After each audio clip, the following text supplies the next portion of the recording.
Hey everyone, Grayson the Bard here, and welcome back for day 70 of the Hunt a Day. As you can tell by the length of this video, we're going to get right into it. Today we are fighting Durex, who is another burst species monster like Zaruryusu, who we fought a couple days ago. This one based off of a Tigrex, and I have absolutely no idea what tool it is supposed to be kind of paired with, but it gives itself power armor.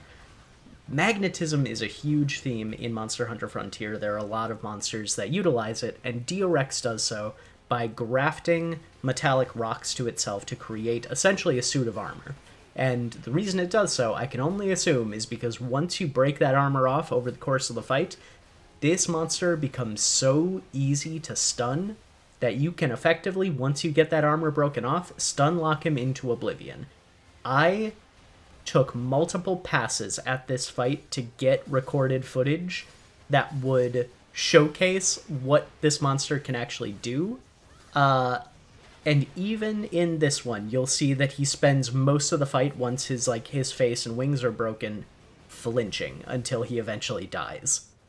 But what he does do is pretty cool, and at least in the high rank version that I've been doing, is pretty grounded and straightforward by Frontier standards. He essentially has a base Tigrex moveset, a lot of spins and leaps, and very powerful hard-hitting attacks, but with that kind of magnetic edge to them. You can see the limbs that he is going to use for his attacks and what direction he's going to move start to glow, so it kind of signals where he's going to be moving to.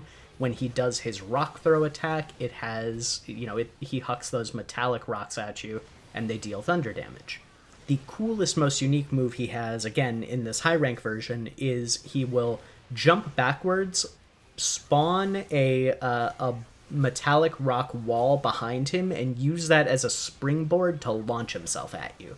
That move is dope. I really like that and would love to see more of it. In terms of visual aesthetics, he is Tigrex, but blue, glowing, and spikier. He's fine. I don't hate him, I don't love him, I just think he's okay. I think it's really fun how when you break his helmet off, he is essentially just pale Tigrex. Like the other burst species, I don't think these things are going to show up in Monster Hunter Wilds. I think the origin species have a better chance, just because we already know there is a formerly, presumably extinct monster running around in Wilds, whereas burst species are a bit more wild and over the top, so I don't think we're going to see this guy again. 0 out of 10 for returning in Wilds. Similarly to Zaruryusu, I don't think we're going to see him show up much. Maybe he's on the low end, so I'll say like a 1 or 2 to show up in a future game. That's all for today. Thank you guys so much for watching. Stick around for the last little bit of the fight if you can. Like, comment, and subscribe if you want to. Don't if you don't. And until next time, I'll see you next time.